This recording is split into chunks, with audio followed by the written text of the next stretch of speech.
My wife, Iris, sat on the couch next to me, holding the bowl of popcorn in her thin hands. On her other side, our little boy, Freddie, sat. He looked just like his mother, with the same dirty blonde hair and faraway eyes, like the eyes of a dreamer. The movie played across our flat-screen TV, some CGI comedy with talking penguins and llamas that could drive cars. It was some garbage that I would never have watched in a million years, but Freddie liked it, so I suffered through it for him. And we had turned off all the lights in the house for the movie. Only the TV's flickering colors illuminated the room, sending dancing shadows that flashed out behind us. And then suddenly, outside the living room window, a bolt of lightning came down from the sky, splitting a tree in our front yard in two. Light flooded in through the window as if the flash of a nuclear missile were ripping its way across the town. A crash rang out just as the tree split down the middle, its massive branches tumbling down onto the lawn. I jumped as the ground shook. More lightning flashed nearby, hitting other houses and lawns on the street. Damn, there wasn't supposed to be any storms, I said in surprise. The TV had gone black, and now we sat in the dark. For a long moment, I thought the power had gone out, but abruptly, it came back on with a roar of white noise and a flickering of static. The volume seemed to be increasing by itself, growing into a rushing cacophony like a waterfall. I saw Iris try to scream something, but I could only see her lips move. As suddenly as it all started, it stopped. The standard "Please stand by" screen with a rainbow of blocky colors behind it appeared. There was a clanging, ringing sound that emanated from the speakers, high-pitched and whining like tinnitus. Then text started appearing across the screen. At the same time, a deep, serious voice spoke in the background, like a radio announcer reporting on the death of a president. "This is the Demon Emergency Alert Broadcast System," the voice read grimly. "This is not a test. Level 5 activity has been reported in your area. Do not go outside. Close all blinds, shutters, and windows. Lock all doors and close any attached garages. Do not open your doors except to military or police personnel with the proper insignia. Even if someone appears to be in distress, do not open your door to investigate or try to interfere in any way. A temporary quarantine is in effect for your area. Military and police assistance is on the way. To ensure the greatest chances of survival during this time of crisis, please abide by the following rules. Rule number 1. If blood begins to pour under your door, go to a higher floor immediately. Avoid physical contact with the blood at all costs. Rule number 2. All legitimate military and police personnel will have a special insignia on their helmets and jackets. An eye contained in a double-thumbed fist. Only accompany them if they have this insignia. Otherwise, they are imposters. Rule number 3. Avoid mirrors for the duration of the emergency. The voice cut out abruptly, slowing down in a mechanical whine. Static started flashing across the TV, covering the "Please stand by" message that had returned in blocky letters. At that moment, the lights went out. They came back on a couple seconds later, brightening and dimming before the power failed again. This time, the electricity did not come back on. "What the hell?" Iris whispered next to me, taking out her phone and shining the light across the dark living room. "That was weird. Everything looks different outside, too. I was just outside an hour ago and the moon didn't look anything like that." She pointed. I got up, realizing she was right. The nighttime sky looked strange. I looked out the front window, seeing that the moon was cast in a fluorescent orange light. The cloudless sky had a dark red glow to it, as if some kind of eerie smog had covered everything. I had seen similar things happen after massive forest fires in the past. "What happened, Dad?" Freddie asked in his small voice. "Where's the movie?" "I think we lost power, little man," I said, ruffling his hair in a nonchalant manner. I didn't really believe the emergency broadcast after all. I figured some teenager had hacked the TV station and decided to play a prank. Or perhaps some disgruntled employee had done it on his last day as a kind of screw you to the station. I had heard of similar things happening before. It was somewhat strange, though, how the power had gone out and the sky had changed, but I felt that it could all be logically explained somehow. Someone shrieked outside. I looked out onto the dark street, seeing the silhouette of someone running frantically down the middle of it, zigzagging wildly. As the figure got closer, I noticed it was a young woman. She looked like she was in her mid-20s. She wore a white shirt and khakis. Her clothes were soaked in streams of blood that made the fabric cling to her trembling body. I saw a vicious gash bitten into her left shoulder, a wound so deep that the white bone peeked out through ragged patches of flesh.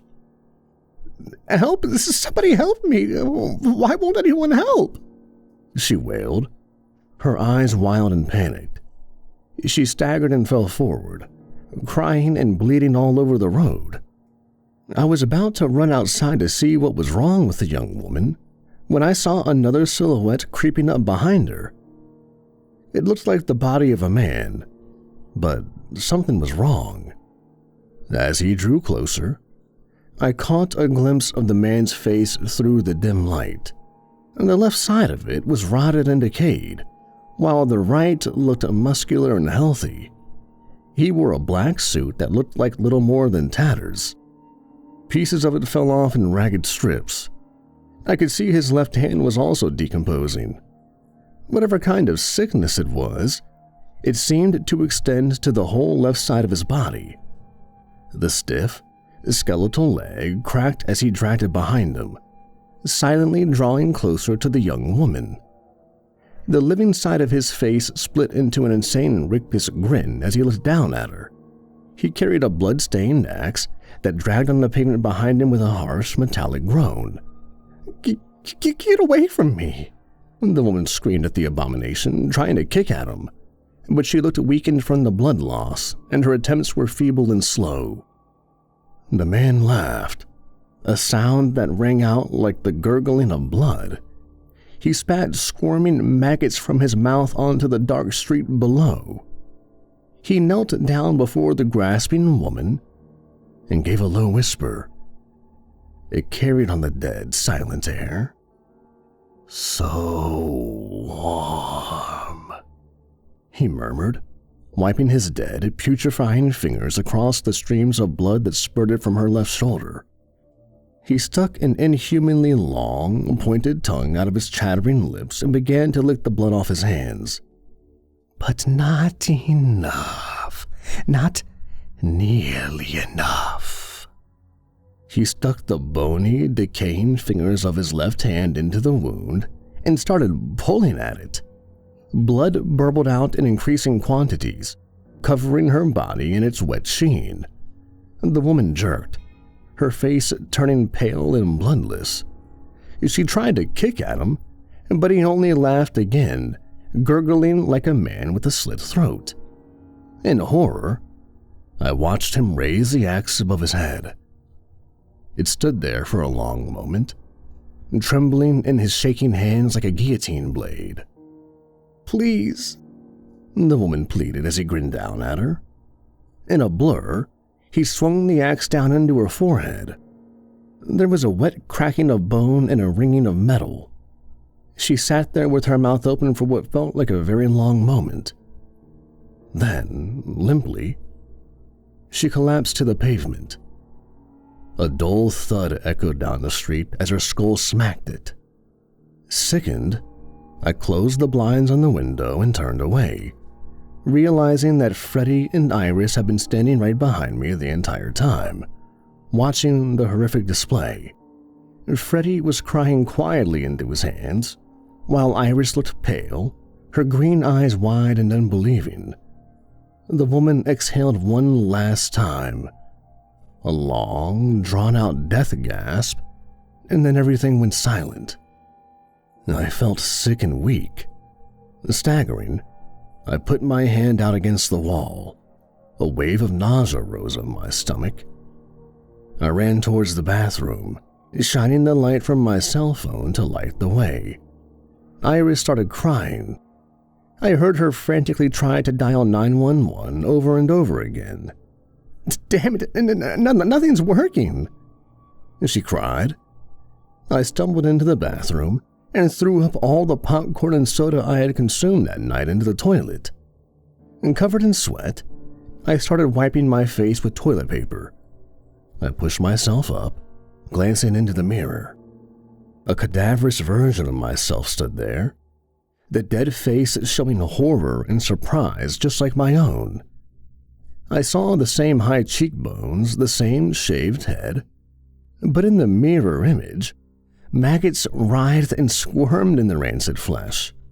I backpedaled into the wall, stuttering something incomprehensible. The reflected image did the same, his lipless mouth opening and closing with silent curses. He wore the same clothes as myself, a black t-shirt and blue jeans, but they were rotted and tattered, as if they had been dug out of a grave. "What the hell?" I swore, raising my right hand experimentally. The mirror image did the same, matching every single movement perfectly. At that moment, Iris came running into the bathroom, her soft footsteps thudding gently against the marble floor. I jumped. "There's someone outside the door," she whispered, her face pale. I glanced back at the reflection, seeing that the other version was no longer following my movements. "Watch out!" I cried, but it was too late. The skull-like face came forward in a blur. His arm shot out towards Iris. The surface of the mirror swirled as if it were made of water when his pale flesh made contact with it. The sharp points of bone on his fingers wrapped around Iris's neck. Stunned and silent, I watched in horror as he started dragging her into that other world. "Stop him! God, make him stop!" I ran forward, grabbing her legs as her head and chest was sucked through.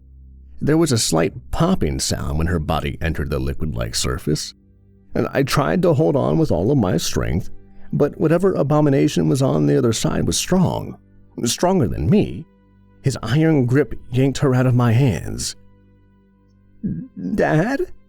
Freddie asked, slinking into the bathroom. His eyes were wide and wild. He looked around, confused. "Where's Mom? Who's screaming?" I had to make a decision. I knew I had to. I could either stay with my son or try to get my wife back. I knew I couldn't just leave Iris, though. I felt mentally torn. I looked between him and the mirror, my heart quivering with anxiety. "Freddie, go wait in the living room. Hide behind the couch and don't answer the door or say anything to anyone, no matter what. I'll be right back." I wasn't sure if I would or not. Before I turned to the mirror, I patted his head. "Remember the rules they read to us on the TV?" He nodded, but he was only a 7-year-old boy. How much did he really understand?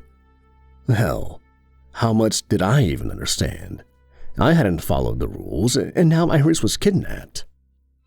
I turned back to the mirror, seeing that I had no reflection now. There was no sign of Iris or the rotted corpse with my face either.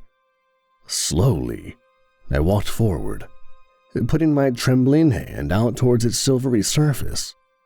My fingers went through the mirror as if it were made of mere air, but I felt freezing cold ripple around my skin. Pins and needles rushed up my arm.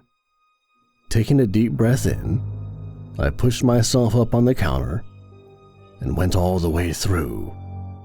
I fell forward onto the marble surface of the bathroom floor, putting my hands out to break the fall. As I glanced up, I realized how strange everything looked. The world here was in constant motion, as if a fog-like void shimmered over the world. The floor's surface danced with whirls of shadow. They felt as freezing cold as liquid nitrogen as they passed over my body. Shivering and hugging myself, I pushed myself up off the floor. The walls and ceilings, too, rippled in the same black currents. I glanced around, seeing the white bathtub filled to the brim with dark blood. It bubbled constantly, as if someone were drowning under its surface. Bloody handprints of all sizes smeared the sides of the tub. The smell of copper grew strong, mixing with the strange smell that emanated from the shadows, a pungent chemical odor like ammonia. I passed by the mirror, seeing that here, too, I had no reflection. I felt like a vampire, staring into that blank emptiness. Feeling sick and disoriented, I stumbled forward, afraid to even breathe too loudly. I heard Iris crying and shrieking somewhere nearby. "No, please stop." Her voice seemed to be growing fainter and weaker, as if she were being dragged away by a tsunami. I peeked around the corner. Everything looked nightmarish and strange. The living room looked much longer, stretching out for hundreds of feet. It had the same blue carpet and white walls as the one in my world, but now it was the size of a football stadium. The dark red couch had lengthened to an absurd size, stretching wide enough to fit 100 people on it. The TV loomed across the room like the screen of a movie theater. It flickered constantly, letting out all of this white noise and static interspersed with horrible images. Naked corpses with their throats sliced from ear to ear, burning bodies, people falling to their deaths from burning buildings. But none of that was what made an involuntary gasp of horror rise up my throat. It was the enormous spiderweb spanning the length of the ceiling, fluttering softly in the breeze. In the center of the symmetrical web, I saw Iris, covered in silky thread up to her neck.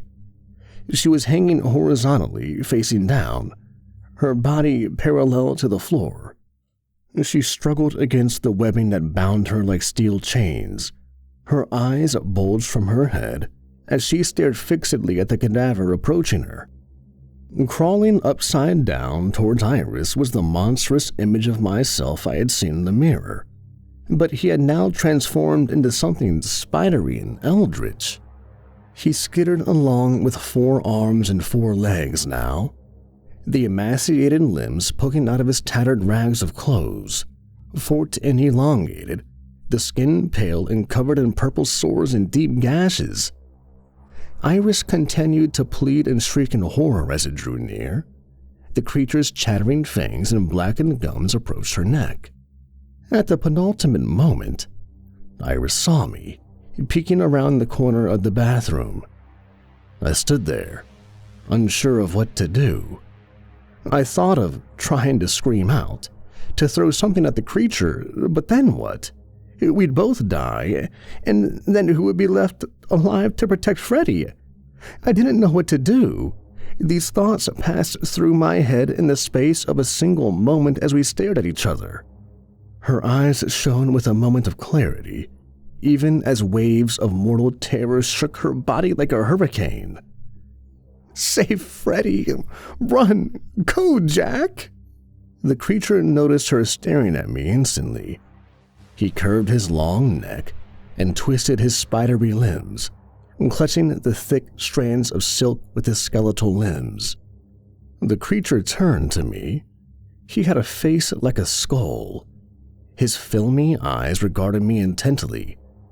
Silver streams of saliva dripped from his mouth.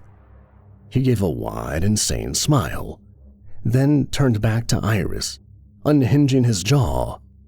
The pale, dead skin tore with a wet, ripping sound. The yellow, sharp points of teeth gleamed darkly in the currents of rippling shadows.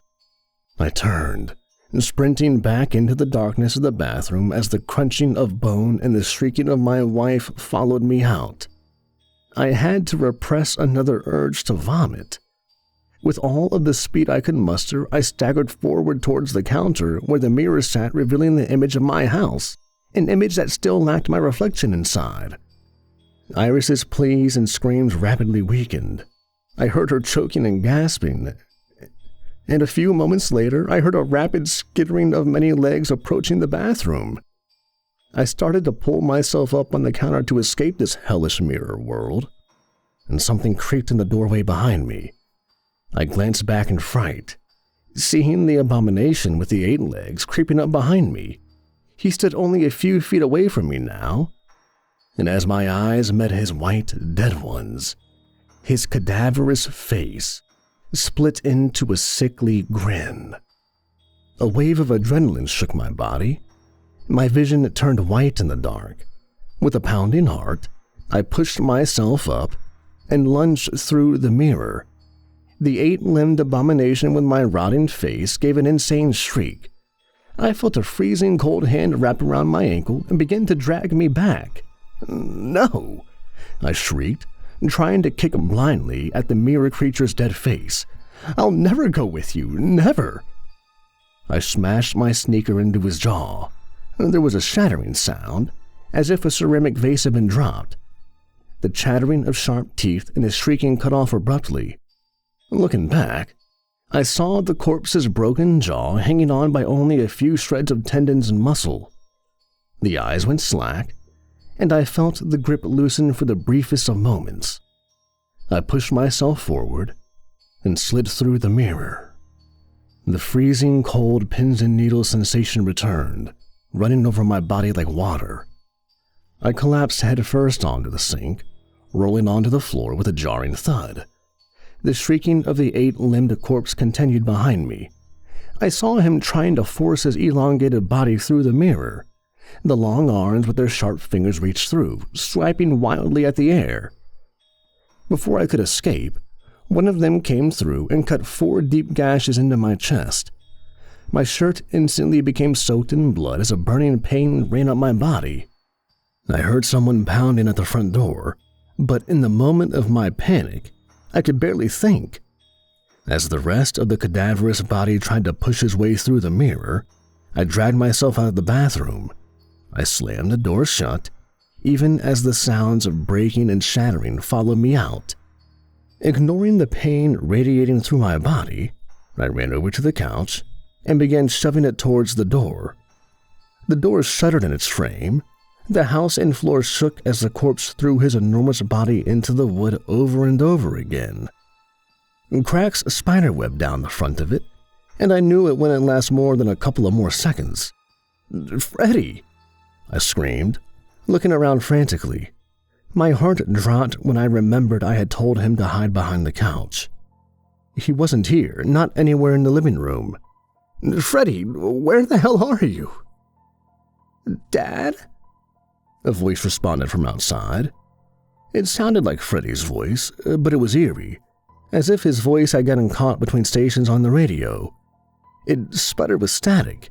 It fell and rose in an ear-splitting scream. "Dad, let me in, please. They're gonna hurt me."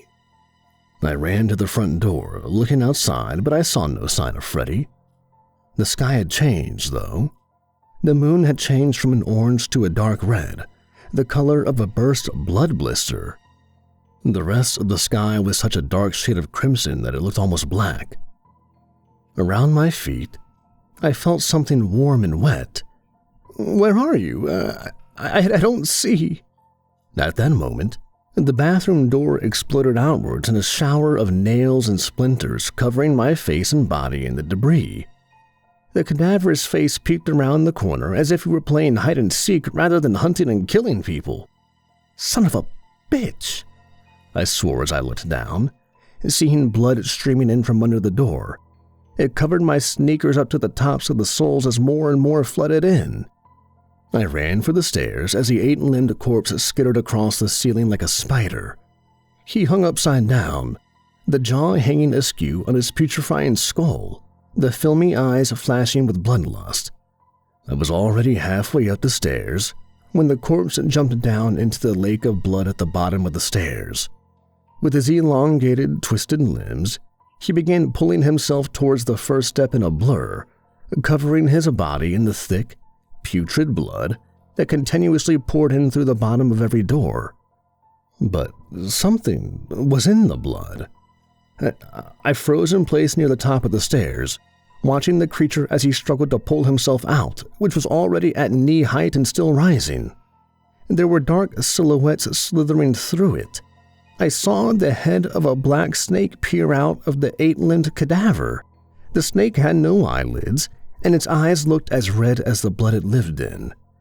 It wrapped its muscular body around his torso, rising up to the cadaver's face.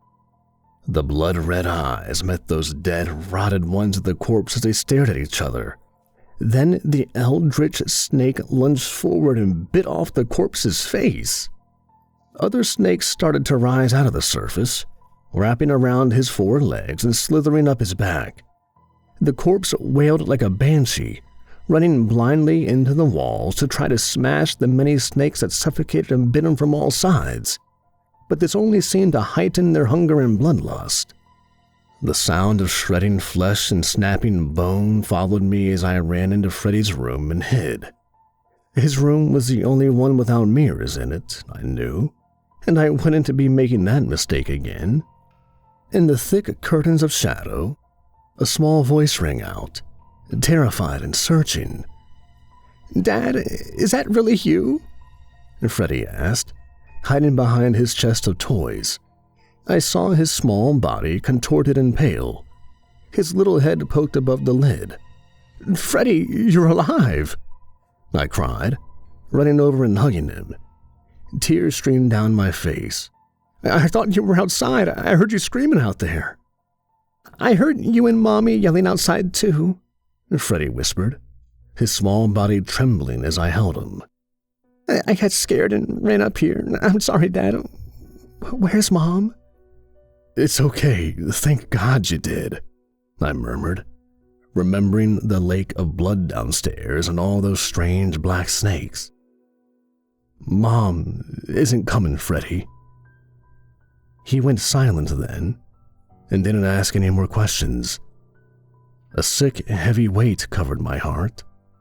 In the darkness, we hid and waited, though I knew not for what. The smell of copper and iron from all the blood downstairs had become overwhelming. After a few minutes of this, I took my phone out and shone it around experimentally.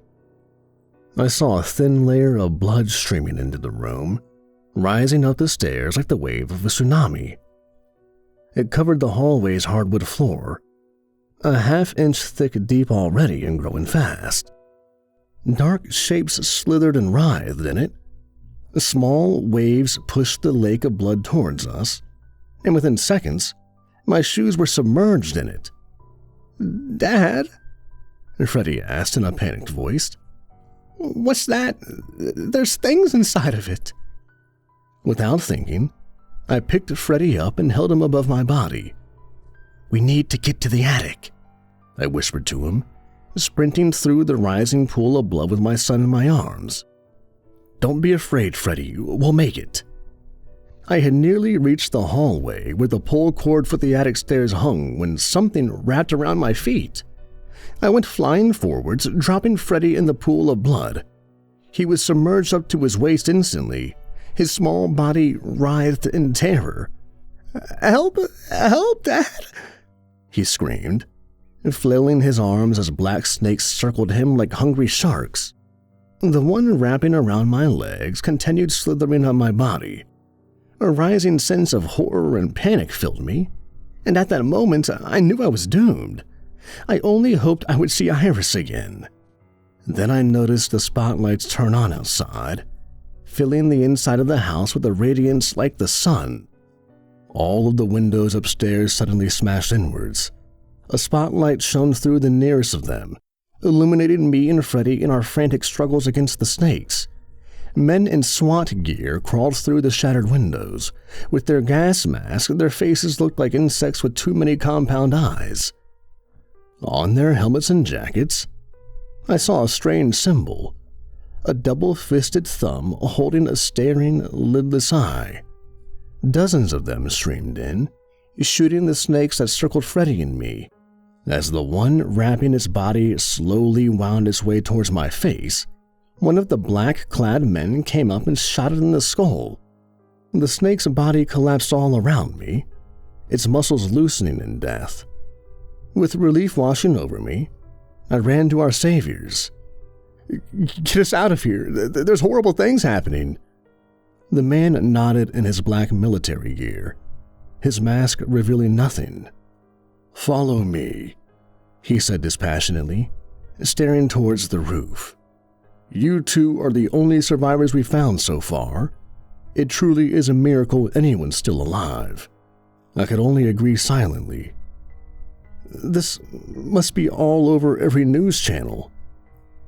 The masked man shook his head. "No one knows about this. No one but you two and our group. The media won't say shit. They do what we tell them." I followed the men out onto the roof. The helicopters crisscrossed the skies, illuminating the houses and streets with many bright spotlights.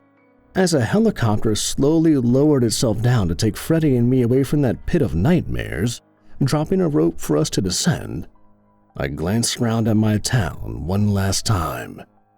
Many of the houses were destroyed or burning, sending thick clouds of black smoke into the blood-red sky.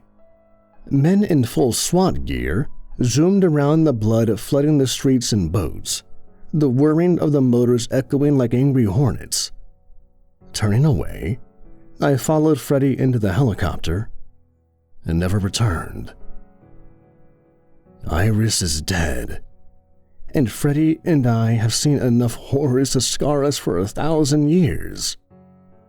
In my heart, I know it's my fault my wife died. I didn't follow the rules, and she paid the price. And I will hear those dying, panicked screams until my final breath.